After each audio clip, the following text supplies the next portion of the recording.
नमस्ते, जय श्री कृष्ण, राधे राधे। तो अपने चैनल शोना मोदी लोकगीत पे आप लोग का स्वागत करती हूँ। एक छोटा सा ज्योति हमारी का स्वर गीत है, बहुत प्यारा स्वर गीत है। आप लोग को वाचिंग करिएगा और कमेंट बॉक्स में ऑप्शन जरूर बताइएगा कि हमारा गीत आपको कैसा लगा। कहाँ से आई मालिनिया तो कहाँ से ग्वालिन तो कहाँ से ग्वालिनियो बहिनी कहाँ से आई तेरी आवाज़ उठिया माई के पूजाई जी उठिया माई के पूजाई हो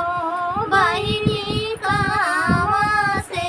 आई तेरी आवाज़ उठिया माई के पूजाई जी उठिया माई के पूजाई हो बाग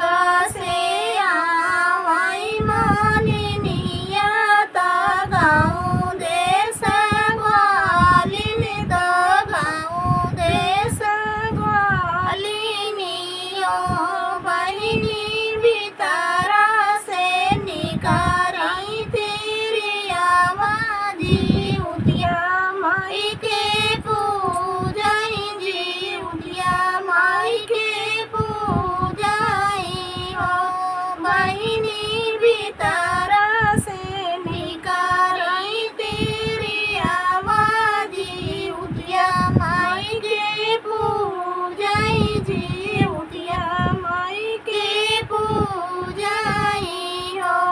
काहू लैके आई मालिनिया तो काहू लैके ग्वालिन तो काहू लैके ग्वालिनियो बहिनी काहू लैके आई तेरी आवाज़ उठिया माई के पूजाई जी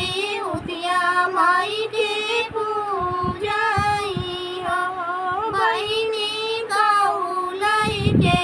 आई तेरी आवाज़ उठिया माई के पूजाई जी उठिया माई के पूजाई हो फूल लैके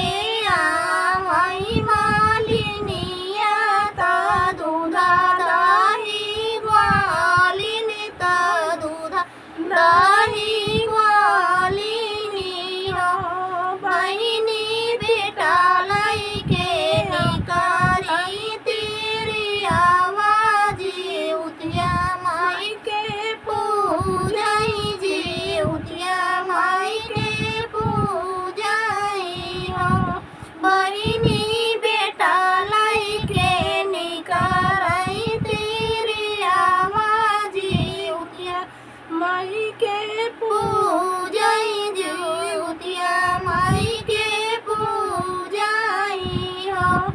कावन मांगन मांगई मालिनिया का कान